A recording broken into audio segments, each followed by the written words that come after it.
18 वर्णाश्रम धर्म का वर्णन। इस अध्याय में भगवान श्री कृष्ण ने उद्धव से वानप्रस्थ तथा संन्यास आश्रमों के कर्तव्यों तथा उनके संबंधित प्रगति के उपयुक्त धार्मिक प्रथाओं का वर्णन किया है। जो व्यक्ति वानप्रस्थ स्वीकार करता है उसे अपनी पत्नी को अपने पुत्रों की देखरेख में घर पर ही छोड़ जाना चाहिए अथवा अपने साथ लेते जाना चाहिए और जीवन के तीसरे पन को जंगल में शांत मन से बिताना चाहिए। उसे जंगल में उगने वाले फल, कंदमूल इत्यादि खाने चाहिए। कभी आग में पका अन्न खाना चाहिए तो कभी समय पर पकने वाले फल ग्रहण करने चाहिए। उसे वृक्ष की छाल, उसके लिए तृण, पत्तियां अथवा मृगचर्म के वस्त्र धारण करने चाहिए। उसके लिए अनिवार्य है कि वह बाल, दाढ़ी या नाखून न काटे और तपस्या करे। न ही वे अपने अंगों से धूल हटाने का विशेष प्रयास करें। उसे नित्य 3 बार शीतल जल से स्नान करना चाहिए और भूमि पर सोना चाहिए। ग्रीष्म ऋतु में उसे चारों दिशाओं से आग उगलती भयानक धूप में खड़े रहना चाहिए। वर्षा ऋतु में उसे मूसलाधार वर्षा में खड़े रहना चाहिए और शीत ऋतु में उसे कंठ तक पानी के भीतर डूबे रहना चाहिए। उसे दांत साफ करने, एक समय एकत्र करके दूसरे समय पर खाने के लिए भोजन संग्रह करने और पशु मांस के द्वारा भगवान की पूजा करने का सर्वथा निषेध है। यदि वह अपने शेष जीवन भर इन कठिन अभ्यासों को करता रहे तो उसे तपोलोक प्राप्त होगा। जीवन का चौथापन संन्यास के निमित्त है। उसे ब्रह्मलोक तक के किसी भी लोक में निवास प्राप्त करने से विरक्ति उत्पन्न कर लेनी चाहिए। भौतिक उत्थान के लिए ऐसी आकांक्षाएं भौतिक कर्म के फल प्राप्त करने की इच्छा के कारण उठती हैं। जब उसे यह ज्ञान हो जाता है कि उच्चतर लोकों में आवास पा लेने से अंततः कष्ट ही प्राप्त होता है तो उसे यह आदेश है कि वह त्याग की भावना से संन्यास ग्रहण करे। संन्यास की विधि में यज्ञ द्वारा भगवान की पूजा करना, अपने पास की हर वस्तु पुरोहितों को दान में दे देना तथा अपने ही हृदय में विविध यज्ञ अग्नियों को स्थापित करना सम्मिलित है। संन्यासी के लिए स्त्री की संगति या उसका अवलोकन तक विष ग्रहण करने से भी अधिक अतिरिक्त अवंछित है। आपातकाल के अतिरिक्त संन्यासी को कभी लंगोटा या लंगोटे के ऊपर के आच्छादन के अतिरिक्त दो एक अलावा कुछ भी नहीं पहनना चाहिए। उसे अपने दंड तथा कमंडलों के अतिरिक्त कुछ भी नहीं लिए रहना चाहिए। उसे जीवित प्राणियों के प्रति समस्त हिंसा त्याग कर शरीर, मन तथा वाणी के कार्यों में दमित हो जाना चाहिए। उसे विरक्त होकर और अपने में स्थिर होकर अकेले ही पर्वतों, नदियों तथा जंगलों जैसे शुद्ध स्थानों को यात्रा करनी चाहिए। इस प्रकार कार्य में लगकर उसे भगवान का स्मरण करना चाहिए और उसे ऐसे स्थान में रहना चाहिए जहां भय न हो किंतु जहां अधिक लोग न रहते हों। उसे प्रतिदिन चारों वर्णों के साथ घरों से भिक्षा मांगनी चाहिए किंतु पतित या शापित लोगों के घर छोड़ देने चाहिए। उसे शुद्ध हृदय से भगवान को अपने द्वारा एकत्र किया गया भोजन अर्पित करना चाहिए और महाप्रसाद के रूप में उच्छिष्ट ग्रहण करना चाहिए। इस तरह उसे सदैव यह ध्यान में रखना होगा कि इंद्रिय तृप्ति की लालसा बंधन है और इंद्रिय विषयों को भगवान माधव की सेवा में लगाना मोक्ष है। यदि उसमें ज्ञान तथा वैराग्य का अभाव है अथवा वह काम आदि प्रभावशाली इंद्रियों रूपी अजय शत्रुओं से विचलित होता है अथवा मात्र जीवन यापन के लिए कोई कृदंड संन्यास ग्रहण करता है तो उससे वह अपनी आत्मा का ही हनन करेगा। परमहंस आदेशों तथा निषेधों के वशीभूत नहीं होता। वह बाह्य इंद्रिय तृप्ति से विरक्त भगवत भक्त होता है और वह मोक्ष जैसे सूक्ष्म तृप्तिदायक उद्देश्यों की इच्छा से भी मुक्त रहता है। वह भेदभाव करने में दक्ष होता है और शिशु की तरह मान अपमान की भावना से रहित होता है। दक्ष होते हुए भी वह मूल की तरह घूमता रहता है और अत्यंत विद्वान होते हुए भी पागल मूर्ख जैसी असंबद्ध बातें करता है। वेदों में स्थिर होते हुए भी वह असंयत ढंग से आचरण करता है। वह अन्यों के अपशब्द सुन लेता है और किसी की मानहानि नहीं करता। वह न तो शत्रु की तरह कार्य करता है न ही व्यर्थ के तर्क में अपने को लगाता है। वह समस्त प्राणियों में भगवान को देखता है तथा भगवान के भीतर सारे जीवों को देखता है। वह भगवान की पूजा करते रहने के लिए अपने शरीर को जीवित रखने के लिए बिना प्रयास के जैसा भी अच्छा या बुरा भोजन, वस्त्र तथा बिस्तर मिल जाता है उसे स्वीकार करता है। यद्यपि उसे अपना शरीर बनाए रखने के लिए भोजन पाने के लिए कुछ न कुछ प्रयास करना पड़ता है किंतु जब कोई चीज मिल जाती है तब यह न तो प्रसन्न होता है और न किसी वस्तु के न मिलने पर हताश होता है। यद्यपि भगवान पर वैदिक आदेश तथा निषेध लागू नहीं होते किंतु वे भी स्वेच्छा से विभिन्न नियत कर्तव्यों का पालन करते हैं। इसी तरह परमहंस वैदिक आदेशों एवं निषेधों से स्वतंत्र रहते हुए विभिन्न कर्तव्य पूरे करता है। क्योंकि भगवान पर केंद्रित दिव्य ज्ञान के द्वारा उसमें द्वैत भाव का उच्छेद हुआ रहता है अपने भौतिक शरीर की मृत्यु के बाद वह मोक्ष प्राप्त करता है जिसे सारुणी कहते हैं और जिसमें मनुष्य भगवान जैसा ऐश्वर्य पा लेता है। जो व्यक्ति अपना हित चाहता है उसे प्रामाणिक गुरुवार को शरण ग्रहण करनी चाहिए। शिष्य को अपना मन श्रद्धा से पूरित करके, ईर्ष्या से दूर रहकर तथा भक्ति में स्थिर होकर गुरुवार को सेवा करनी चाहिए और उसे परमेश्वर से अभिन्न मानना चाहिए। ब्रह्मचारी का मुख्य कर्तव्य है गुरु सेवा।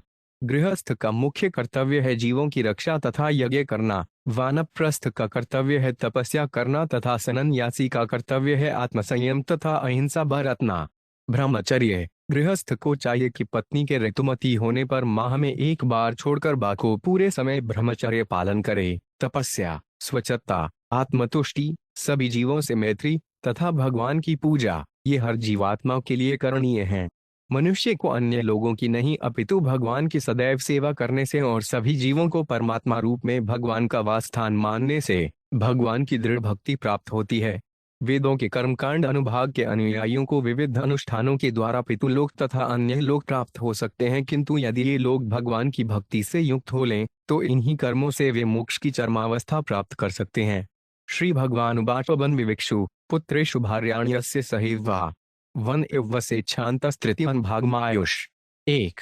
भगवान ने कहा, जो जीवन के तीसरे आश्रम अर्थात वानप्रस्थ को ग्रहण करने का इच्छुक हो उसे अपनी पत्नी को अपने जवान पुत्रों के साथ छोड़कर या अपने साथ लेकर शांत मन से जंगल में प्रवेश करना चाहिए। तात्पर्य, कलयुग में लोग सामान्यतया 100 वर्ष से अधिक जीवित नहीं रहते और यह भी अब असामान्य होता जा रहा है। जो पुरुष 100 वर्ष जीने की आशा रखता है उसे 50 वर्ष की अवस्था में वानप्रस्थ आश्रम अपना लेना चाहिए और फिर 75 वर्ष की आयु में पूर्ण संन्यास धारण करना चाहिए। क्योंकि कलयुग में थोड़े ही लोग 100 वर्ष जीवित रहते हैं, अतः मनुष्य को उसी के अनुसार तालमेल बैठाना चाहिए। वानप्रस्थ का मंतव्य भौतिकतावादी पारिवारिक जीवन से पूर्ण वैराग्य की ओर क्रमिक संक्रमण है। कंदमूल फल वयमेन धैर्यवती प्रकल्पयेत् वसीत वल्कलन वासस्तृण पर्णाजिनानिवा। 2।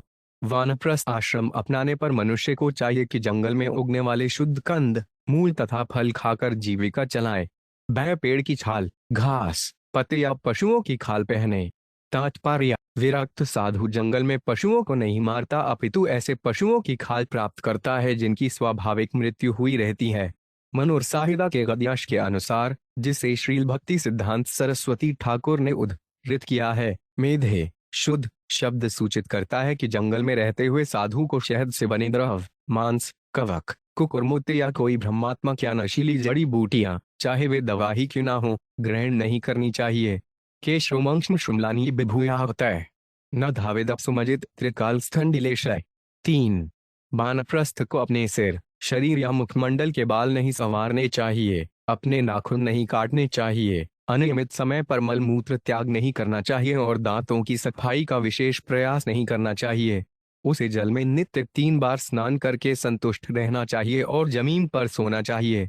ग्रीष्म में तपेत पर्णाग्नीन वर्षा श्वासार शाडूजले आकंठम मग्न शिशिरेवं वृतस्तपश्चरेट। 4। इस तरह वानप्रस्थ में लगा हुआ व्यक्ति तपते गर्मी के दिनों में अपने चारों ओर जलती अग्नि तथा सिर के ऊपर तपते सूर्य को झेलकर तपस्या करे। वर्षा ऋतु में वह वर्षा की झड़ी में बाहर रहे और ठिठुरती शीत ऋतु में वह गले तक पानी में डूबा रहे। तात्पर्य, जो इंद्रिय तृप्ति में पने को लगाता है उसे जीवन के अंत में अपने पापूर्ण तथा मौजी कार्यों के निष्गाकरण के लिए कठिन तपस्या करनी चाहिए। किंतु भगवत भक्त स्वभावतः कृष्ण भावनामृत उत्पन्न कर लेता है और उसे ऐसी आद्य तपस्या करने को आवश्यकता नहीं पड़ती है। पर्ण सत्र में कहा गया है, आग्ध तो यदि हारिस तपसा तत् है कि नाधि तो यदि हारिस तपसा तत् है कि अंतर बाहिर यदि हारिस तपसा तत् कि नांतर बाह्यादि हारिस तपसा तत् कि है। यदि कोई व्यक्ति उचित रीति से भगवान की पूजा कर रहा हो तो कठिन तपस्या से क्या लाभ, और यदि कोई ठीक से भगवान की तपस्या नहीं करे तो कठिन तपस्या से क्या लाभ। यदि श्री कृष्ण को हर वस्तु के अंदर तथा बाहर अनुभव किया जाए तो फिर कठिन तपस्या से क्या लाभ, और यदि श्री कृष्ण हर वस्तु के अंदर तथा बाहर नहीं दिखते तो कठिन तपस्या से क्या लाभ। अग्निपक्व समयन या कालपक्वम धापिवा उलूखलायम कुट्टो व दंतोलूखल एवा। 5। वह अग्नि द्वारा तैयार किया गया भोजन यथा अन्न अथवा समय से पके फलों को रा सकता है। वह अपने भोजन को बड़े से या अपने दांतों से पीस सकता है। तात्पर्य, वैदिक सभ्यता में संस्तुति की जाती है कि जीवन के अंत में आध्यात्मिक सिद्धि के लिए मनुष्य किसी तीर्थ स्थान या जंगल में जाए। पवित्र जंगलों में उसे भोजनालय, सुपर बाजार तुरंत भोजनालय आदि नहीं मिलते, अतः उसे इंद्रिय तृप्ति को कम करके सादा भोजन करना चाहिए। यद्यपि पाश्चात्य देशों में लोग तैयार भोजन करते हैं, किंतु जो सादा जीवन बिता रहा हो उसे स्वयं ही अन्न अथवा अन्य भोजन को खाने से पूर्व कूटना छानना चाहिए। यहाँ इसी का उल्लेख है। स्वयं संलिनुयात सर्वपाठ मनोवृत्ति कारणम देश काल बलाभिज्ञानादीतायदाहतम। 6। वानप्रस्थ को चाहिए कि देश काल तथा अपनी सामर्थ्य का ध्यान रखते हुए अपने शरीर के पालन हेतु जो आवश्यक हो उसे एकत्र करे। उसे भविष्य के लिए कोई वस्तु संग्रह नहीं करना चाहिए। जितने की तात्पर्य वैदिक नियमों के अनुसार तपस्या करने वाले को उतना ही संग्रह करना चाहिए जितने की तुरंत जरूरत हो, और भोजन मिल जाने पर वह पूर्व संचित भोजन को तुरंत त्याग दे जिससे उसके पास अतिरिक्त न रहे। यह नियम मनुष्य को भगवान में श्रद्धापूर्वक आश्रित बनाए रखने के लिए है। उसे भोजन या अन्य आवश्यक वस्तुएं भविष्य के इस्तेमाल के लिए संग्रह नहीं करनी चाहिए। देश काल बलाभिज्ञ सूचित करता है कि किसी दुर्गम स्थान में या आपातकाल में अथवा शारीरिक अक्षमता होने पर इस कठोर नियम का पालन करने की आवश्यकता नहीं है। इसकी पुष्टि श्रील विश्वनाथ चक्रवर्ती ठाकुर ने की है। कोई नितानंत श्रील भक्ति सिद्धांत सरस्वती ठाकुर इंगित करते हैं कि जब तक कोई नितांत अशक्त न हो तब तक वे निजी पालन पोषण के लिए अन्यों पर निर्भर न रहे, क्योंकि इससे जो ऋण एकत्र होगा उसे भौतिक जगत में अगला जन्म लेकर ही चुकता किया जा सकेगा। यह केवल उन पर लागू होता है जो निजी शुद्धि का प्रयास करते हैं, उन पर नहीं जो 24 घंटे कृष्ण की भक्ति में लगे रहते हैं। शुद्ध भक्त भगवान की सेवा के लिए ही खाता, पहनता तथा बोलता है, और इस तरह अनन्यों से वह जो भी सहायता लेता है वह अपने लिए नहीं होती। वह भगवान के मिशन में पूरी तरह समर्पित रहता है। किंतु जो इस तरह समर्पित नहीं है उसे अन्यों का ऋण चुकाने के लिए इस जगत में फिर से जन्म लेना होगा। वनाश्वर पुरोडाहति निपेत कालचोदितान न तु श्रौतेन पशुनामा यजित वनाश्रमी। 7। जिसने वानप्रस्थ आश्रम स्वीकार किया हो उसे चाहिए कि चरु तथा जंगल में पाए जाने वाले धान तथा अन्य अनों से तैयार की गई ये रोटी पुरोडाश की आहुतियों से ऋतु के अनुसार यज्ञ संपन्न करे। किंतु वानप्रस्थ को चाहिए कि वह मुझे पशु बलि कभी न अर्पित करे, यहाँ तक कि उन्हें भी जो वेदों में वर्णित हैं। तात्पर्य: जिस व्यक्ति ने वानप्रस्थ आश्रम ग्रहण कर लिया हो उसे न तो पशु यज्ञ करना चाहिए न मांस खाना चाहिए। अग्निहोत्रम च दशश्न पौर्णमासश्च पूर्ववत् चातुर्मास्यानि च मुन्ने रामनाथानि च नैगमय। 8। वानप्रस्थ को चाहिए कि अग्निहोत्र, दर्श तथा पौर्णमास यज्ञों को उसी तरह करता रहे जिस तरह गृहस्थाश्रम में करता था। उसे चातुर्मास के व्रत तथा यज्ञ भी संपन्न करने चाहिए, क्योंकि वेदों ने वानप्रस्थों के लिए इन अनुष्ठानों का आदेश दिया है। तात्पर्य: श्रील भक्ति सिद्धांत सरस्वती ठाकुर ने यहाँ पर उल्लिखित चारों अनुष्ठानों अग्निहोत्र, दर्श, पौर्णमास तथा चातुर्मास्य को विशद व्याख्या की है। निष्कर्ष यह है कि प्रत्येक व्यक्ति को हरे कृष्ण कृष्ण कृष्ण हरे हरे हरे राम राम राम हरे हरे का ही कीर्तन करना चाहिए और वैदिक अनुष्ठानों के कठिन झंझट में नहीं पड़ना चाहिए। जो व्यक्ति न तो हरे कृष्ण का कीर्तन करता है न ऐसे अनुष्ठान ही करता है वे पाषंडी बन जाता है। एवं चीर्णेन तपसा मुनिर्धम निसंततः मां तपोम यमाराध्य ऋषिलोकाटपैति माम। 9। कठिन तपस्या करते हुए तथा जीवन की आवश्यकताओं मात्र को ही स्वीकार करते हुए संत वानप्रस्थ इतना दुर्बल हो जाता है कि उसकी चमड़ी तथा अस्थियां ही रह जाती हैं। इस तरह कठिन तपस्या द्वारा मेरी पूजा करके वह महलोक जाता है और वहां मुझे प्राप्त करता है। तात्पर्य: जो वानप्रस्थ शुद्ध भक्ति उत्पन्न कर लेता है वह वानप्रस्थावस्था में ही भगवान कृष्ण को पा लेता है। किंतु जो पूर्णतया कृष्ण भावना भावित नहीं हो पाता वह पहले महलोक या ऋषिलोक जाता है जहां से सीधे भगवान कृष्ण को प्राप्त करता है। मनुष्य को महलोक या ऋषिलोक की प्राप्ति कठोर विधि निषेधों के पालन से ही होती है, किंतु भगवान के यश के कीर्तन तथा श्रवण के प्रति रुचि, श्रवण कीर्तन विष्णु उत्पन्न किए बिना परम मोक्ष प्राप्त करके भगवधाम वापस जा पाना संभव नहीं है। इसलिए महलोक में असनफल मुनि कीर्तन तथा श्रवण पर अधिक ध्यान देता है और इस तरह शुद्ध भगवत प्रेम उत्पन्न कर लेता है। यस्त्वेतत्कुच्छुतश्लीन तपोनी श्रेयसन्महट कामायाल्प्य से युजयाद्रालिश को 5 पर अस्तात। 10। जो व्यक्ति मात्र क्षुद्र इंद्रिय तृप्ति के लिए दीर्घकालीन प्रयत्न द्वारा इस कष्टप्रद किंतु महान तपस्या को संपन्न करता है उसे सबसे बड़ा मूर्ख समझना चाहिए। तात्पर्य: यद्यपि भगवान कृष्ण द्वारा वर्णित वानप्रस्थ विधि इतनी यशस्विनी है कि इससे महलोक तो प्राप्त हो ही जाता है, किंतु जो व्यक्ति स्वर्ग जाने के लिए इस विधि को मनोयोग से करता है वह सबसे बड़ा मूर्ख है। भगवान नहीं चाहते कि भौतिकतावादी धूर्तजन इस विधि का दुरुपयोग करें, क्योंकि चरम लक्ष्य तो भगवत प्रेम है। यदा सौनयमेन कल्पोजर्या जातवेप्थु आत्मयोगनीन समारोप्यमचितो पांचविन समाविशेत। 11।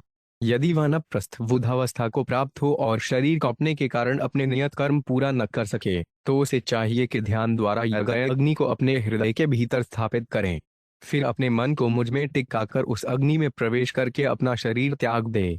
तात्पर्य: चूंकि वानप्रस्थ की विधि उन लोगों के लिए संस्तुत की जाती है जो जीवन के अंतिम छोर पर होते हैं, अतः इसकी संभावना रहती है कि उनमें वृद्धावस्था के लक्षण प्रकट होने लगे और वे संन्यास की अंतिम अवस्था तक न पहुंच पाए। यदि कोई व्यक्ति वृद्धावस्था के कारण अपने धार्मिक कार्य संपन्न नहीं कर सकता तो उसके लिए यहाँ यह सलाह दी गई है कि वह अपने मन को कृष्ण में टिकाकर यज्ञ अग्नि में प्रवेश करें। यद्यपि आधुनिक युग में ऐसा कर पाना संभव नहीं है, किंतु जैसा कि इस श्लोक से प्रत्यक्ष है, भगवद्धाम जाने की गंभीरता की सराहना तो कर ही सकते हैं। यदा कर्म विपाकेषु लोकेषु निर्यात्मसु विरागो जायते सम्यर्ण्यस्तारेन प्रव्रजेततः। 12। यदि यह समझते हुए कि ब्रह्मलोक को भी प्राप्त कर पाना दयनीय स्थिति है, कोई वानप्रस्थ सकाम कर्मों के सभी संभव परिणामों से पूर्ण विरक्ति उत्पन्न कर लेता है तो वे संन्यास आश्रम ग्रहण कर सकता है। इष्ठा यथोपदेशान्मान दत्त्वा सर्वस्व पृथ्वीजे अग्निं स्व प्राण आवेश निरपेक्ष परिव्रजेतु। 13। शास्त्रीय आदेशों के अनुसार मेरी पूजा करके तथा यज्ञ पुरोहित को अपनी सारी संपत्ति देकर उसे यज्ञ अग्नि को अपने भीतर रख लेना चाहिए। इस तरह मन को पूर्णतया विरक्त करके वे संन्यास आश्रम में प्रवेश करें।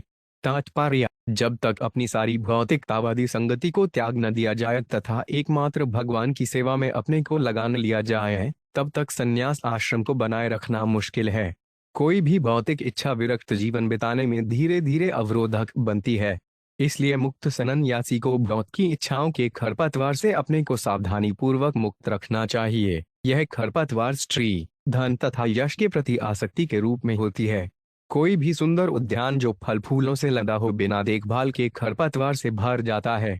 इसी तरह जो व्यक्ति कृष्ण भावनामृत की सुंदर अवस्था को प्राप्त कर लेता है वही संन्यास आश्रम ग्रहण करता है, किंतु यदि वे सतर्क रहकर अपने हृदय को स्वच्छ नहीं रखता तो संभव है कि वे पुनः माया की ओर मुड़ जाए। विप्र से वे संयस्तो देवादारादिरूपिण विघ्नान कुर्वन्त्यन्नहास्मानाक्रम्य समयात् परम। 14। देवतागण यह सोचकर कि संन्यास लेकर यह व्यक्ति हमसे आगे निकलकर भगवद्धाम जा रहा है, सन्यासी के मार्ग में उसकी पूर्व पत्नी या अन्य स्त्रियों तथा आकर्षक वस्तुओं के रूप में प्रकट होकर अवरोध उत्पन्न करते हैं। किंतु सन्यासी को चाहिए कि इन देवताओं तथा उनके स्वरूपों पर कोई ध्यान न दे। तात्पर्य: देवताओं को ब्रह्मांड प्रशासन का अधिकार मिला हुआ है और अपनी शक्ति से वे सन्यासी की पत्नी या अन्य स्त्रियों के रूप में प्रकट हो सकते हैं, जिससे सन्यासी अपना कठोर व्रत त्याग कर इंद्रिय तृष्टि में फंस जाता है। यहाँ पर भगवान कृष्ण सारे सन्यासियों को यह कहकर प्रोत्साहित कर रहे हैं, ऐसे स्वरूपों पर कोई ध्यान न दो, भगवद्धाम वापस जाने का अपना कार्य करते रहो। 7 विभूयाचेन मुनिर्वास कौपिनाच्छादन परम त्यक्त नठंड पात्राभ्यामयत्किलिग्नाब्दी। 175। यदि सन्यासी लंगोटे के अतिरिक्त भी कुछ पहनना चाहे तो वह कौपीन को ढकने के लिए अपनी कमर और कूल्हे के चारों ओर कोई आवरण इस्तेमाल कर सकता है। अन्यथा यदि विशेष आवश्यकता न हो तो वह दंड तथा कमंडलों के अतिरिक्त कुछ भी स्वीकार न करे। तात्पर्य: भौतिक वस्तुओं के प्रति आकृष्ट सन्यासी अपनी भगवान कृष्ण को पूजा को बिगाड़ देता है। इष्टिपूतान यसेत पादवान वस्टपूतान पितृजलम सत्यपूत आवदेद वाचन मानपूत समाचरेट। 16। संत पुरुष को चाहिए कि अपनी आंखों से यह निश्चित करके अपना पांव रखे कि ऐसा कोई जीव या कीड़ा तो नहीं है जो उसके पांव से कुचल जाएगा। उसे अपने वस्त्र के एक छोर से छान कर ही जल पीना चाहिए और ऐसे शब्द बोलने चाहिए जिनमें सच्चाई की शुद्धता हो। इसी प्रकार उसे वे ही कर्म करने चाहिए जिन्हें उसके मन ने शुद्ध निश्चित कर लिया हो। तात्पर्य: चलते समय संत पुरुष सावधान रहता है कि पृथ्वी पर कोई छोटा प्राणी पांवों के नीचे आकर मर न जाए। इसी तरह वे पीने वाले पानी को कपड़े से छान लेता है जिससे पानी में रहने वाले छोटे छोटे प्राणी पेट में न चले जाएं। केवल इंद्रिय तृप्ति के लिए असत्य भाषण करना भक्ति के लिए हानिप्रद है, अतः इससे बचना चाहिए। निर्विशेषवादी दर्शन का कथन और भौतिक जगत की इंद्रिय तृष्टि के गुणगान करना, चाहे स्वर्ग में ही क्यों ना हो, हृदय को कलुषित बनाता है। जो लोग भगवत भक्ति में पूर्णता के इच्छुक हैं, उन्हें इससे बचना चाहिए। गंभीरतापूर्वक विचार करने पर यह समझ में आ जाएगा कि भगवान कृष्ण की भक्ति के अतिरिक्त किसी भी कर्म का कोई मूल्य नहीं होता। अतएव मनुष्य को एकांतिक रूप से कृष्ण भावनामृत के शुद्ध कार्यों में ही लगना चाहिए। मौनानि हानिलायाम आदंडा वाग देहचित साम न होते यस्य संत्यड्र वेणुभिर्न भवेद्यति। 17। जिसने व्यर्थ बोलने, व्यर्थ के कार्य करने तथा प्राण वायु को नियंत्रण में रखने के इन 3 आंतरिक अनुशासनों को ग्रहण नहीं किया, वे बांस के दंड उठाने मात्र से सन्यासी नहीं माना जा सकता। तात्पर्य: दंड शब्द सन्यासियों द्वारा लिए जाने वाले डंडे का सूचक है और कठोर अनुशासन का भी। वैष्णव सन्यासी 3 बांस के डंडों की बनी हुई लाठी धारण करते हैं, जो कि शरीर, मन तथा वाणी से भगवान की सेवा में समर्पण को बतलाते हैं। यहाँ पर भगवान कृष्ण कहते हैं कि मनुष्य को सर्वप्रथम अपने में इन 3 दंडों अर्थात अनुशासनों, वाणी, शरीर तथा मन पर नियंत्रण को स्वीकार करना चाहिए।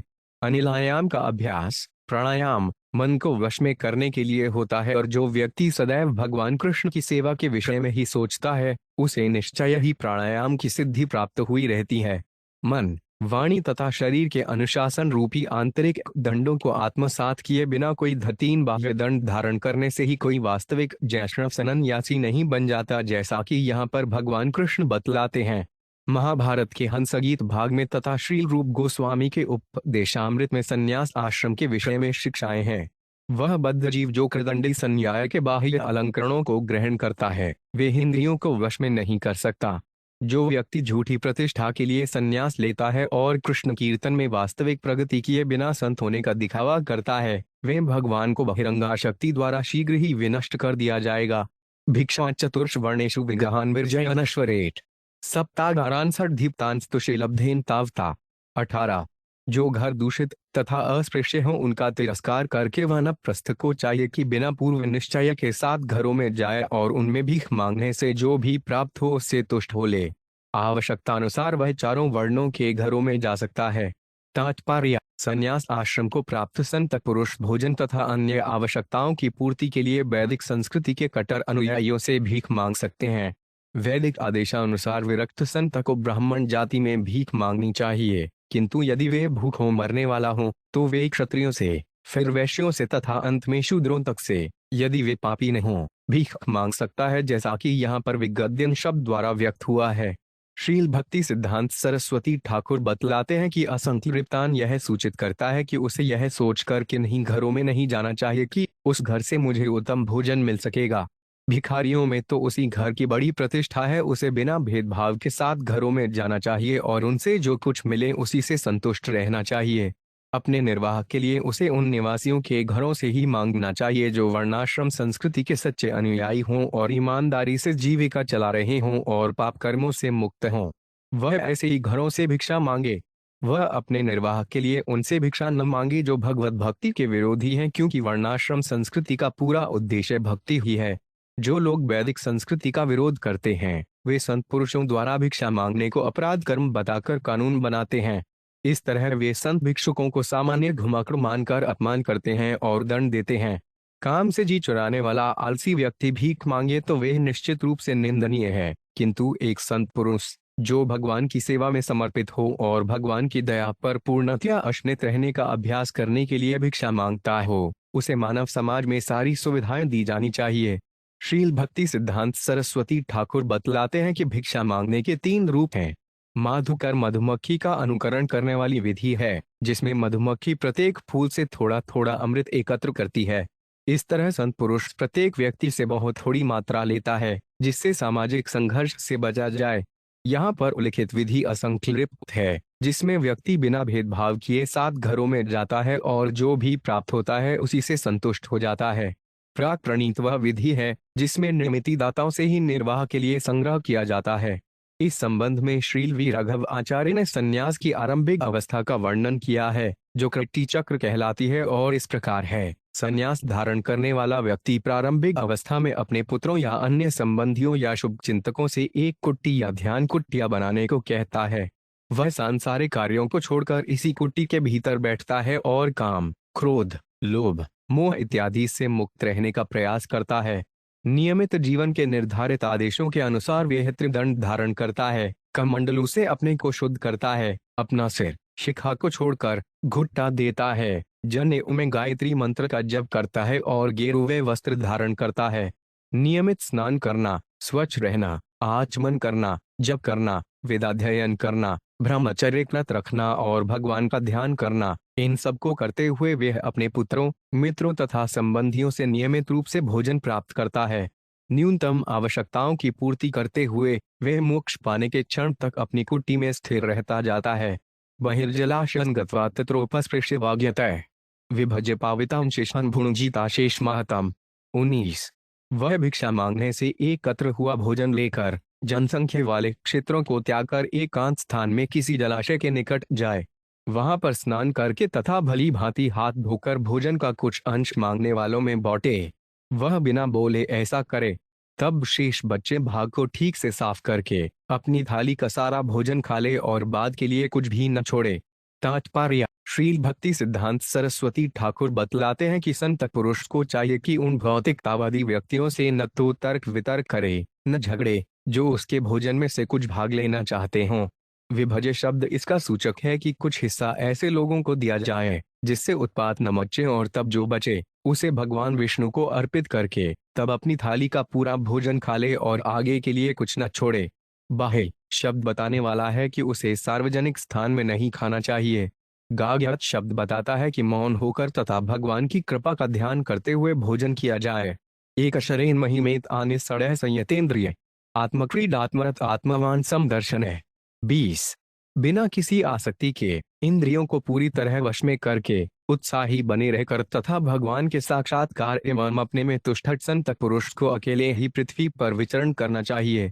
उसे सर्वत्र समदृष्टि रखते हुए आध्यात्मिक पद पर स्थिर रहना चाहिए। तात्पर्य: जो व्यक्ति भौतिक इंद्रिय तृप्ति में लिप्त रहता है वे हरे कृष्ण के कीर्तन में स्थिर नहीं हो सकता। वह भ्रामक इच्छाओं में बंध कर अपनी इंद्रियों को पूरी तरह वश में नहीं रख पाता। वस्तुत मनुष्य को 24 घंटे भगवत भक्ति की शरण में रहना चाहिए, क्योंकि ऐसी भक्ति से वे आध्यात्मिक सच्चाई के दायरे में रहता जाता है। भगवान को महिमाओं तथा लीलाओं के साथ भगवत नाम के कीर्तन तथा श्रवण से मनुष्य स्वभावतः भौतिक इंद्रिय तृप्ति के क्षेत्र से दूर चला जाता है। भगवान कृष्ण तथा उनके भक्तों की सत्संगति से व्यर्थ को भौतिक संगति स्वयमेव समाप्त हो जाती है और मनुष्य बद्ध जीव को भौतिक क्षेत्र से ऊपर उठाने और कृष्ण भावनामृत के मुक्त पद तक ले जाने वाले वैदिक आदेशों को पूरा करने में समर्थ होता है। इस संबंध में श्रील रूप गोस्वामी ने उपदेशामृत 4 में कहा है, दद्यति प्रतिगृह्णाति गुदपाख्याति पच्छाति भूढ़े भोज्यते चवषड्यवध प्रीति लक्षण। दान में उपहार देना, दान योग्य उपहार ग्रहण करना, विश्वास में अपने मन की बात प्रकट करना, विश्वसनीय रूप से प्रश्न पूछना, प्रसाद ग्रहण करना तथा प्रसाद देना, ये प्रेम के अच्छे लक्षण हैं जिनमें एक भक्त दूसरे को सहभागी बनाता है। इस तरह जो व्यक्ति भगवान के भक्तों के संग रहना सीख लेता है वे भौतिक जीवन के कलमश से दूर रहता है। शुद्ध संगति से मनुष्य धीरे धीरे श्री कृष्ण के नाम, रूप, गुणों, संज्ञों, लीलाओं तथा भक्ति को समझ लेता है और इस तरह इसी जीवन में ही वह बैकुंठ का वासी बन सकता है।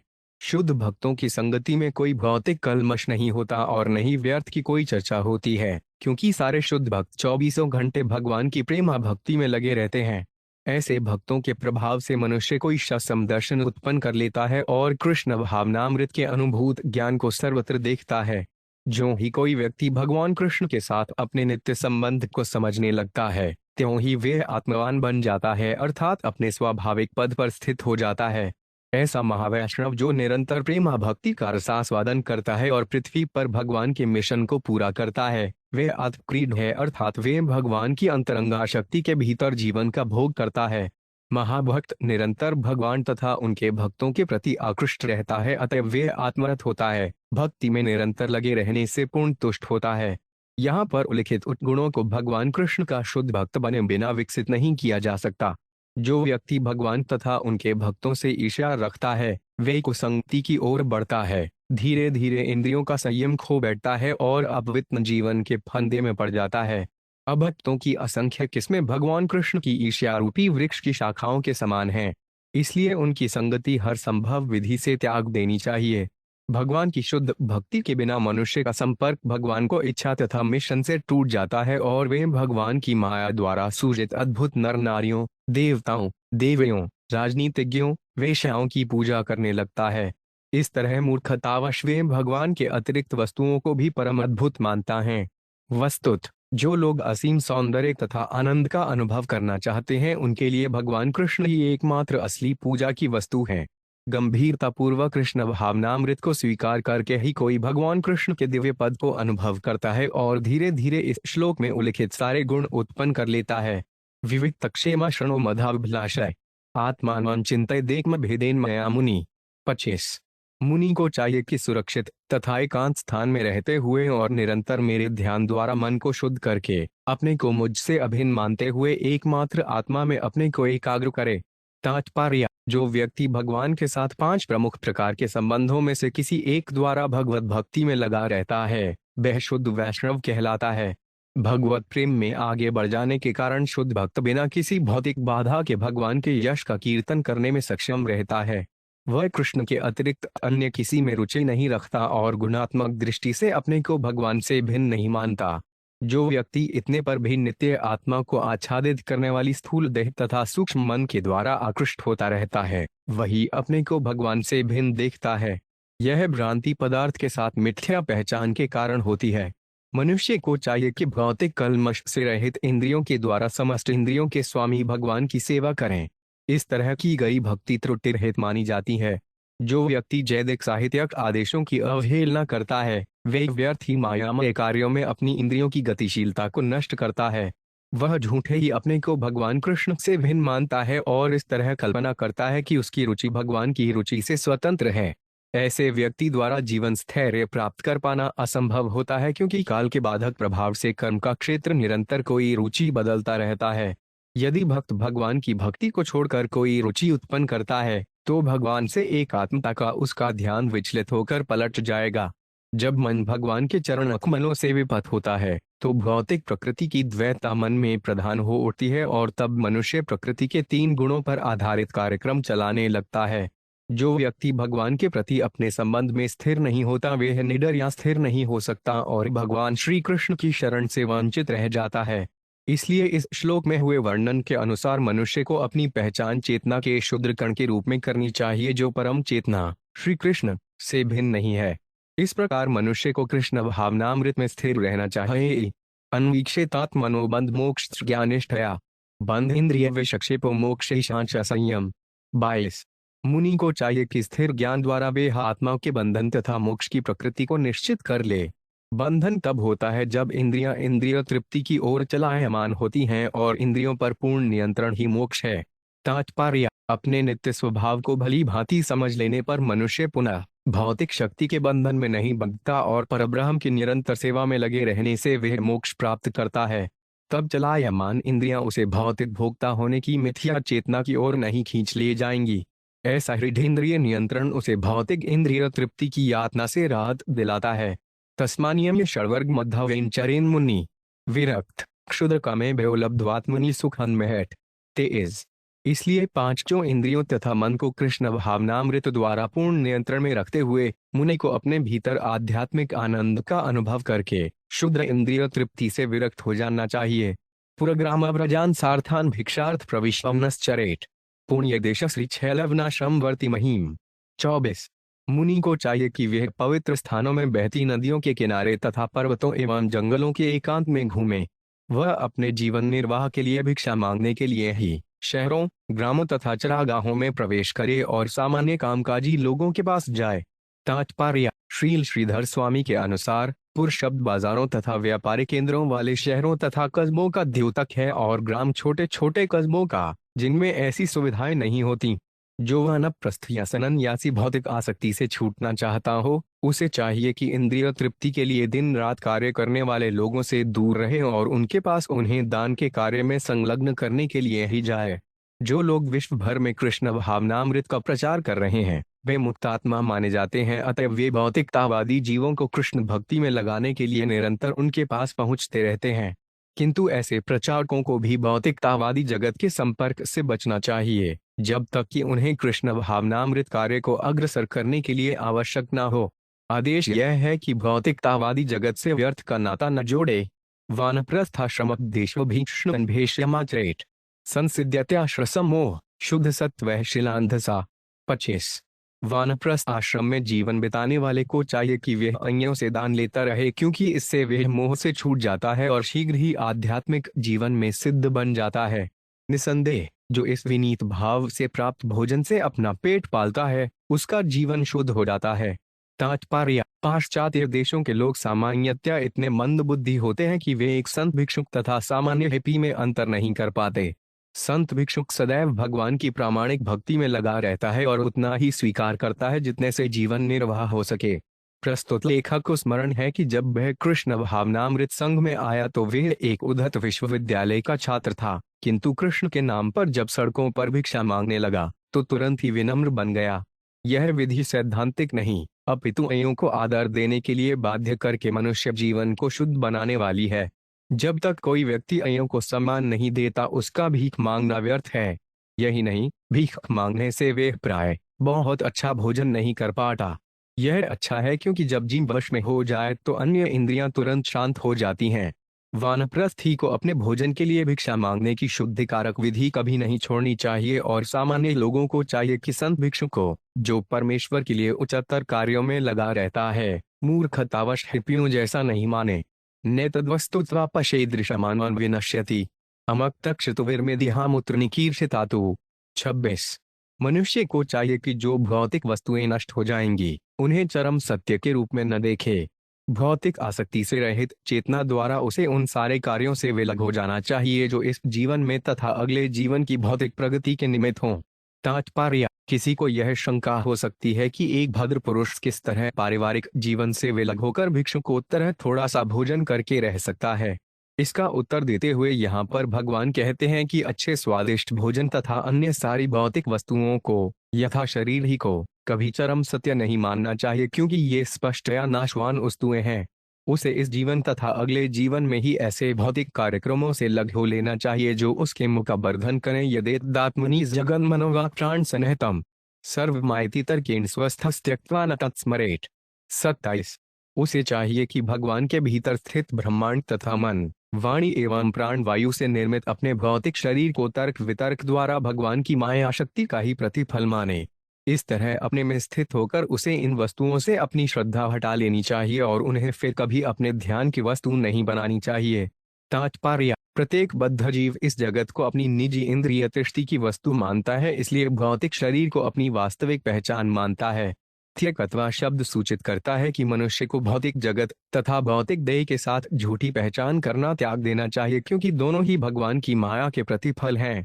उसे भौतिक जगत तथा भौतिक देह को फिर कभी इंद्रिय तृप्ति के विषयों के रूप में नहीं सोचना चाहिए, अपितु उसे कृष्ण भावनामृत में स्थिर हो जाना चाहिए।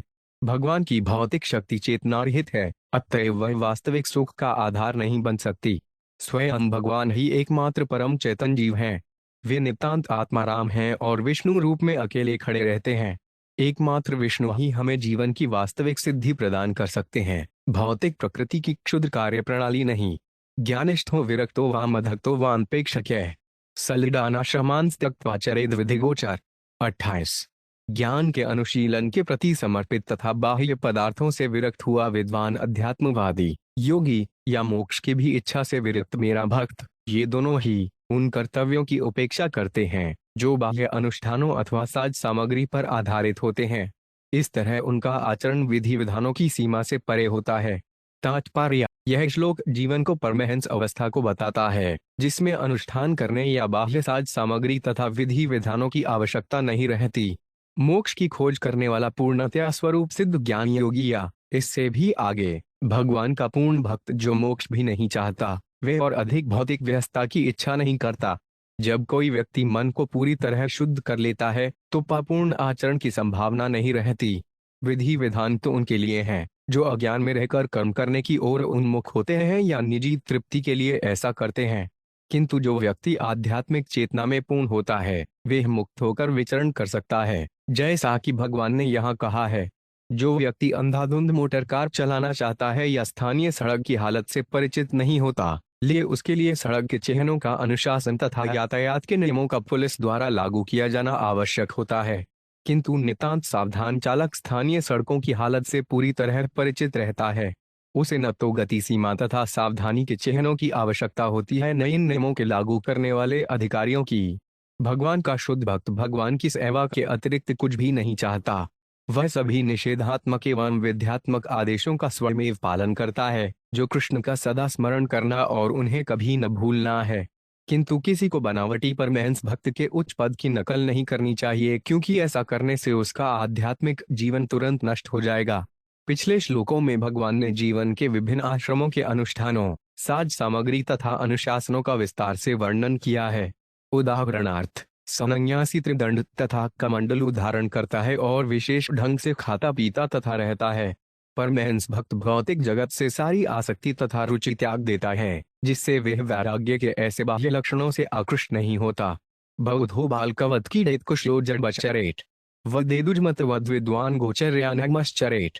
29।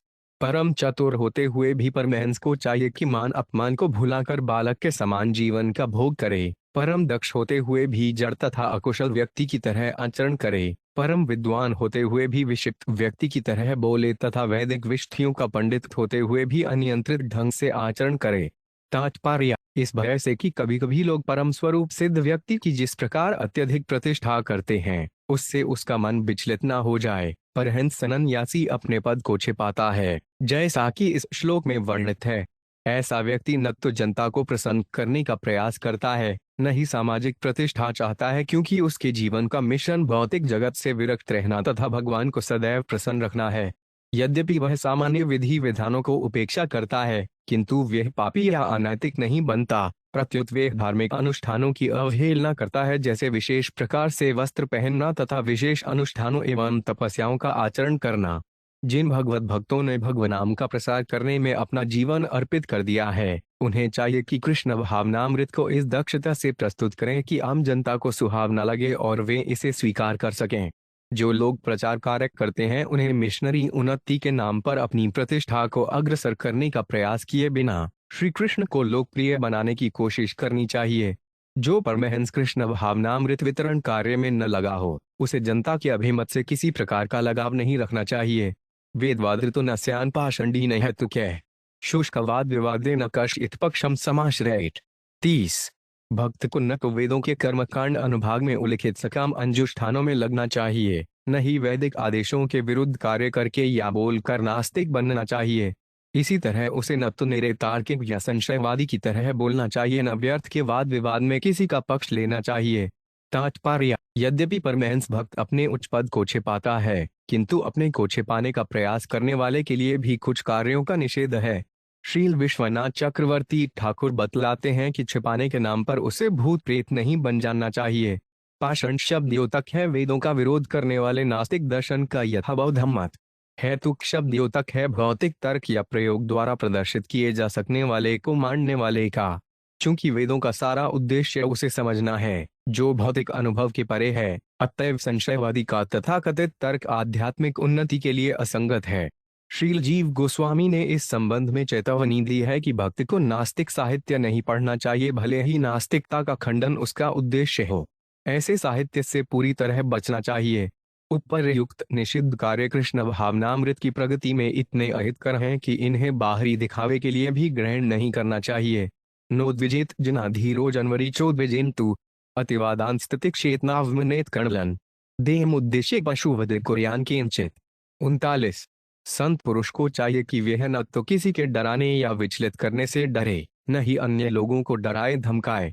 उसे अन्यों द्वारा किया गया अपमान सहना चाहिए और कभी किसी को छोटा नहीं समझना चाहिए। भौतिक शरीर के लिए वह किसी से शत्रुता न उत्पन्न करे, क्योंकि तब यह पशु तुल्य होगा। तात्पर्य, श्री चैतन्य महाप्रभु ने कहा है, त्रिनाद अपि सुनी चेन तरोरिव सहिष्णुना अमानिना मान देन कीर्तनी चदा हरि। मनुष्य को चाहिए कि अपने को तिनके से भी निम्न मानते हुए विनीत भाव से भगवनाम का कीर्तन करे। उसे वृक्ष से भी अधिक सहिष्णु, मिथ्या प्रतिष्ठा के भाव से रहित तथा अन्यों को सम्मान देने के लिए उद्यत रहना चाहिए। ऐसी मन स्थिति में भगवनाम का निरंतर कीर्तन किया जा सकता है। वैष्णव को चाहिए कि मन, वचन या शरीर से किसी अन्य जीव को विचलित न करे। उसे सदैव सहिष्णु होना चाहिए और अन्यों को छोटा नहीं मानना चाहिए। यद्यपि एक वैष्णव भगवान कृष्ण के लिए असुरों के विरुद्ध कठोर कदम उठा सकता है, जैसा कि अर्जुन, हनुमान तथा अन्य अनेक भक्तों ने किया, किंतु जहां तक अपनी ख्याति का प्रश्न है, एक वैष्णव अत्यंत विनीत होता है। एक परोहात्मा भूतेषु आत्मव्यवस्थित यस्थेन्दुर्पात्रेषु भूतानेकात्मकानि च 32। एक ही परमेश्वर समस्त भौतिक शरीरों के भीतर तथा हर एक की आत्मा के भीतर स्थित है। जिस तरह चंद्रमा असंख्य जलाशयों में प्रतिबिंबित होता है, उसी तरह परमेश्वर एक होकर भी हर एक के भीतर उपस्थित है। इस तरह हर भौतिक शरीर अंततः एक ही भगवान की शक्ति से बना है। तात्पर्य: सारे भौतिक शरीर एक ही प्रकृति से बने हैं, जो अंततः एक ही परमेश्वर की शक्ति है। इसलिए किसी जीव के प्रति वैरभाव को उचित नहीं ठहराया जा सकता। पृथ्वी पर भगवान के मिशन को पूरा करने के लिए ईश्वर के प्रामाणिक प्रतिनिधि कभी भी किसी के प्रति ईर्ष्यालु या शतनुवत नहीं बनते, यहाँ तक कि उन्हें ईश्वर के नियमों का खुला उल्लंघन करने वालों द्वारा प्रताड़ित ही क्यों न किया जा रहा हो। प्रत्येक जीव अंततोगत्वा ईश्वर का पुत्र है और ईश्वर हर एक के शरीर के भीतर विद्यमान है। अतएव संतों को तुच्छ से तुच्छ व्यक्ति या प्राणी के साथ बर्ताव करते समय भी अत्यंत सावधान रहना चाहिए। अलब्ध्वा न विषिदेत काले काले 5 अंकोचित लब्ध्वा न हृषेद वृत्तिमान दैव तंत्रितम। 33। यदि किसी को विभिन्न समयों पर उचित भोजन नहीं मिलता, तो उसे दुखी नहीं होना चाहिए, और जब उसे अच्छा भोजन मिले तो हर्षित नहीं होना चाहिए। हर संकल्प करके उसे दोनों ही स्थितियों को ईश्वर के अधीन समझना चाहिए। तात्पर्य: क्योंकि हम भौतिक शरीर का भोग करना चाहते हैं, अतएव नाना प्रकार के भौतिक अनुभवों से हमें क्षणिक सुख तथा अनिवार्य दुख मिलते हैं। हम मूर्खतावश अपने को नियंत्रक तथा कर्ता मान बैठते हैं, और इस तरह झूठे अहं से हमें शरीर तथा मन की क्षणिक भावनाएं सहनी होती हैं। आहारार्थ समीहित युक्त तत्प्रांधारणम तत्व विमृशते तेन तद्विज्ञा विमुच्यते। 34।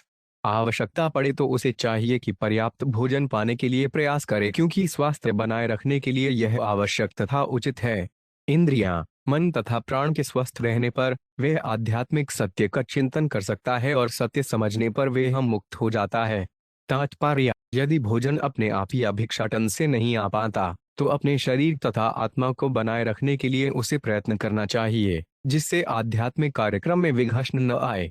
सामान्यतया जो लोग आध्यात्मिक जीवन के लिए प्रयत्नशील रहते हैं, वे सत्य पर एकाग्र नहीं रह सकते, यदि उनके मन तथा शरीर कम खाने से क्षीण पड़ जाए। दूसरी ओर अत्यधिक भोजन करना आध्यात्मिक प्रगति में सबसे बड़ा व्यवधान है, अतः उसे त्याग देना चाहिए। इस श्लोक में आहायथप शब्द सूचक है आध्यात्मिक प्रगति के लिए अपने को स्वस्थ बनाए रखने के लिए ही भोजन करने का। यह अनावश्यक रूप से भिक्षा संग्रह का समर्थन नहीं करता। यदि कोई व्यक्ति आध्यात्मिक कार्यक्रम के लिए आवश्यकता से अधिक संग्रह करता है, तो यह अधिक संग्रह उस भारी बोझ के समान बन जाता है, जो उसे भौतिक पद तक घसीट ले जाता है। यह क्षयोपना न मद्याक्षेक्षमुताप्रम तथा वासस तथा श्याम प्राप्त प्राप्त भजेन मुनि। 37। मुनि को चाहिए कि अपने आप मिल जाने वाला उत्तम या निम्न कोटि का जैसा भी भोजन, वस्त्र तथा बिस्तर हो, उसे स्वीकार करें। तात्पर्य: कभी तो बिना प्रयास के उत्तम भोजन मिलेगा और कभी बेस्वाद भोजन प्राप्त होगा। अतः मुनि को चाहिए कि उत्तम भोजन मिलने पर न तो हर्षित हो, न अपने आप मिलने वाले सामान्य भोजन को क्रोधवश ठुकराए। यदि भोजन नहीं आता, तो उसे भूखों नहीं मरना चाहिए। इन श्लोकों से प्रकट है कि मुनि में भी पर्याप्त व्यावहारिक बुद्धि होनी चाहिए। शौक क्षमाचमन स्नान न तुचोदनया चरेतु अन्य अश्वनियमावलज्नानी यथा लीलेश्वर। 36। जिस तरह मैं भगवान होते हुए स्वेच्छा से अपने नैतिक कर्म करता हूँ, उसी तरह मेरा ज्ञान प्राप्त कर चुकने वाले को सामान्य स्वच्छता बरतनी चाहिए। अपने हाथों को जल से साफ करना चाहिए, स्नान करना चाहिए, और अन्य नियमित कार्यों को किसी दबाव से नहीं बल्कि स्वेच्छा से संपन्न करना चाहिए। तात्पर्य: जब भगवान इस जगत में अवतरित होते हैं, तो वे मानव जाति के समक्ष उचित दृष्टांत प्रस्तुत करने के लिए सामान्यतया वैदिक नियमों का पालन करते हैं। भगवान स्वेच्छा से कार्य करते हैं, क्योंकि उन्हें कोई भी व्यक्ति बाध्य नहीं कर सकता। इसी प्रकार ज्ञानी जो आध्यात्मिक पद को प्राप्त होता है, उसे स्वेच्छा से शरीर संबंधी नैतिक कर्म करने चाहिए, विधि विधानों के दास रूप में नहीं। ज्ञानी तो कृष्ण का दास होता है, विधि विधानों का नहीं। तो भी एक योगी भगवान की प्रसन्नता के लिए नैतिक कर्म निष्ठापूर्वक करता है। दूसरे शब्दों में, जो व्यक्ति भगवान कृष्ण की प्रेमा भक्ति में बढ़ा चढ़ा होता है, वह भगवान की इच्छानुसार स्वतः हिलता डुलता है। ज्ञानी कभी भी न तो भौतिक शरीर का दास बन सकता है, न शरीर से संबद्ध नियमों का। किंतु इस श्लोक का तथा वैदिक शास्त्रों के अन्य ऐसे ही कथनों का गलत अर्थ लगाकर अनैतिक मनमाने आचरण को परिपुष्ट नहीं किया जा सकता। भगवान कृष्ण जीवन की परमहंस अवस्था का वर्णन कर रहे हैं। जो लोग भौतिक शरीर के प्रति आसक्त हैं, उन्हें इस परमहंस अवस्था से कुछ भी लेना देना नहीं है, नहीं उन्हें इस अद्वितीय पद का दुरुपयोग करना चाहिए। न हि तस्य विकल्पाख्या या च मद्भिक्षया भता आदेहांतात क्वचित् ख्यातिस्ततः संपद्यते मया। 37। ज्ञानी किसी भी वस्तु को मुझसे पृथक नहीं देखता, क्योंकि मेरा ज्ञान हो जाने से वे ऐसी भ्रामक अनुभूति को नष्ट कर चुका होता है। चौकी भौतिक देह तथा मन ऐसी अनुभूति के लिए पहले से अभ्यस्त होते हैं, ऐसी अनुभूति की पुनरावृत्ति हो सकती है, किंतु मृत्यु के समय ऐसा ज्ञानी मेरे समान ही ऐश्वर्य प्राप्त करता है। तात्पर्य: इस अध्याय के 32वें श्लोक में कृष्ण ने बतलाया है कि सारी भौतिक तथा आध्यात्मिक वस्तुएं उनकी शक्ति की विस्तार हैं। भगवान का ज्ञान होने पर मनुष्य यह भ्रम मोह त्याग देता है कि कोई भी वस्तु किसी भी समय और कहीं भी भगवान कृष्ण से पृथक है। किंतु भगवान कृष्ण ने यह भी बतलाया है कि भक्ति करने के लिए शरीर तथा मन को स्वस्थ रखना चाहिए। इसलिए कभी कभी ज्ञानी व्यक्ति भी इस जगत में कुछ परिस्थितियों अथवा वस्तुओं को स्वीकार करते या उनका बहिष्कार अतिरिका आता करते देखा जा सकता है। कृष्ण के अतिरिक्त अन्य वस्तु पर दिखने वाला संक्षिप्त एकाग्रता का द्वैत ज्ञानी की मुक्तावस्था को परिवर्तित नहीं करता। उसे मृत्यु के समय वैकुंठ में भगवान कृष्ण जैसा ऐश्वर्य प्राप्त होता है। मोह का कार्य ही है मनुष्य को कृष्ण से पृथक करना, किंतु शुद्ध भक्त के आचरण या मनोवृत्ति में द्वैत का संक्षिप्त एवं सामिक प्राकट्य उसे भगवान से पृथक नहीं करता। यह वास्तविक मोह नहीं होता, क्योंकि इसमें मुख्य अनिवार्य कार्य का भगवान कृष्ण से पृथक करने का अभाव रहता है। श्रील भक्ति सिद्धांत सरस्वती ठाकुर ने स्वरूप सिद्ध ज्ञानी भक्त का वर्णन इस प्रकार किया है। भगवत भक्त किसी भी वस्तु को कृष्ण से पृथक नहीं देखता, अतएव वह अपने को इस जगत का स्थायी निवासी नहीं मानता। वह हर क्षण भगवान कृष्ण की सेवा करने के लिए इच्छुक रहता है। जिस प्रकार इंद्रिय तृप्ति के प्रति उन्मुख लोग अपने भोग की व्यवस्था करने में समय बिताते हैं, उसी तरह भक्तगण भी भगवान की भक्ति करने की व्यवस्था करने में सारे दिन लगे रहते हैं। इसलिए उन्हें भौतिकतावादी इंद्रिय भोक्ताओं की तरह कर्म करने के लिए समय ही नहीं बचता। सामान्य लोगों को ऐसा लग सकता है कि शुद्ध भक्त किसी वस्तु को कृष्ण से पृथक देखता है, किंतु शुद्ध भक्त मुक्तात्मा के पद पर स्थिर रहता है और उसका भगवधाम में आध्यात्मिक शरीर प्राप्त करना निश्चित है। सामान्य भौतिकतावादी व्यक्ति भगवत भक्तों के कार्यों को सदा नहीं समझ पाते, अतएव वे उन्हें अपने समान समझकर उनके पद को घटाकर बताने का प्रयत्न कर सकते हैं। किंतु जीवन के अंत में भगवत भक्तों तथा सामान्य भौतिकतावादियों को मिलने वाले फल बहुत भिन्न होते हैं। दुखोदर केशु कामेशु जात निर्वेद आत्मवान अजगयासित धर्मो मुनि गुरु मुपजेतु। 38। जो व्यक्ति इंद्रिय तृप्ति के फल को दुखदायी जानते हुए उससे विरक्त है और जो आध्यात्मिक सिद्धि चाहता है, किंतु जिसने मुझे प्राप्त करने की विधि का गंभीरता से विश्लेषण नहीं किया है, उसे प्रामाणिक तथा विद्वान गुरुवार के पास जानना चाहिए। पिछले श्लोकों तात्पर्य: पिछले में भगवान कृष्ण ने पूर्ण ज्ञान प्राप्त कर चुकने वाले ज्ञानी के कर्तव्य का वर्णन किया है। अब वे आत्म साक्षात्कार चाहने वाले ऐसे व्यक्ति की स्थिति बता रहे हैं जो भौतिक जीवन से विरक्त हो चुका है, किंतु जिसमें कृष्ण भावनामृत के पूर्ण ज्ञान का अभाव है। ऐसे व्यक्ति को कृष्ण भक्त प्रामाणिक गुरुवार के चरण कमलों में पहुंचना चाहिए, तभी उसे पूर्ण ज्ञान प्राप्त हो सकता है। जो व्यक्ति आध्यात्मिक सिद्धि के लिए सच्चे मन से उन्मुख हो, उसे जीवन की चरम सिद्धि प्राप्त करने के लिए आवश्यक नियमित अनुशासन ग्रहण करने में संकोच नहीं करना चाहिए। तावत परिचरे भक्त श्रद्धावानंद सुयके या वह गहा विजानी यानमा में गुरु महावतय। 39। जब तक भक्त को पूरी तरह आध्यात्मिक ज्ञान की अनुभूति न हो ले, उसे चाहिए कि परम श्रद्धा तथा आदरपूर्वक एवं द्वेष रहित होकर गुरुवार की सेवा करे, क्योंकि गुरुवार मुझसे अभिन्न होता है। तात्पर्य: जैसा कि श्रील विश्वनाथ चक्रवर्ती ठाकुर ने अपनी गुरुवश प्रार्थनाओं में कहा है, यस्य प्रसादात् भगवत प्रसाद, गुरु की कृपा से ही मनुष्य को भगवान की कृपा प्राप्त होती है। जिस भक्त को महान आध्यात्मिक ज्ञान का आशीर्वाद प्राप्त होता है, वे भगवान के मिशन में सीधे लगने के योग्य बन जाता है। श्रील प्रभुपाद सदैव कहा करते थे कि वैराग्य में गुरुवार की सेवा, गुरुवार के मिशन को अग्रसर करना भक्ति का सर्वोच्च रूप है। इस श्लोक में परिकृत शब्द अपने गुरुवार की सेवा में लगे रहने का सूचक है। दूसरे शब्दों में जिसे अपने गुरुवार की शिक्षाएं ठीक से समझ में न आई हों, उसे चाहिए कि गुरुवार के निकट रहे जिससे पुनः मोह में न गिरे, किंतु जिसे अपने गुरुवार की कृपा से ज्ञान प्राप्त हो गया है, वह विश्व भर में यात्रा करके अपने गुरुवार के मिशन का विस्तार कृष्ण भावनामृत का उपदेश देने में कर सकता है। यस्त्व संयत षडु वर्ग प्रचंडेन्द्रिय सारधि ज्ञान वैराग्य रहित मृदंडमुट जीवती। 40 सुरानात्मात्मस्थन निहुते च धर्महा अविपक्वक्षायो तीन स्माद्मुष्माच्व्यहीयते। 49 जिसने 6 प्रकार के मोहों काम, क्रोध, लोभ, उत्तेजना, मिथ्या अहंकार तथा नशा पर नियंत्रण नहीं पा लिया, जिसकी बुद्धि जो कि इंद्रियों की अगुवा है, भौतिक वस्तुओं पर अत्यधिक आसक्त रहती है, जो ज्ञान तथा वैराग्य से रहित है, जो अपनी जीविका चलाने के लिए संन्यास ग्रहण करता है, जो पूज्य देवताओं, स्वात्म तथा अपने भीतर के परमेश्वर को अस्वीकार करता है और इस तरह सारा धर्म नष्ट कर देता है, और जो अब भी भौतिक कल्मश से दूषित रहता है, वे विपथ होकर इस जन्म को तथा अगले जन्म को भी विनष्ट कर देता है। तात्पर्य: भगवान कृष्ण यहाँ पर उन व्यर्थ के पुरुषों की निंदा करते हैं जो स्थूल मोह के सारे लक्षणों से युक्त होते हुए भी इंद्रिय तृप्ति के लिए संन्यास आश्रम स्वीकार करते हैं। वैदिक सिद्धांतों के बुद्धिमान अनुयायी संन्यास के झूठे दिखावे को कभी नहीं मानते। ऐसे तथाकथित सन्यासी जो वैदिक धर्म का विनाश करते हैं, कभी कभी मूर्ख लोगों में अत्यंत प्रसिद्ध हो जाते हैं, किंतु वे अपने को तथा अपने अनुयायियों को ठगते रहते हैं। ऐसे धूर्त सन्यासी वास्तव में भगवान कृष्ण की सेवा में कभी नहीं लगे रहते। भिष्टोर धर्म शमो 5 हिंसा तपीक्षा वनोक्षय गृहिणो भूत्रक्षेज्या द्विजस्याचार्य सेवनम। 42 सन्यासी के मुख्य धार्मिक कार्य हैं समता तथा अहिंसा, जबकि तपस्या तथा शरीर और आत्मा के अंतर का दार्शनिक ज्ञान ही वानप्रस्थ में प्रधान होते हैं। गृहस्थ के मुख्य कर्तव्य हैं सारे जीवों को आश्रय देना तथा यज्ञ संपन्न करना, और ब्रह्मचारी मुख्यतया गुरुवार की सेवा करने में लगा रहता है। तात्पर्य: ब्रह्मचारी अपने गुरुवार के आश्रम में रहता है और स्वयं आचार्य को सहायता करता है।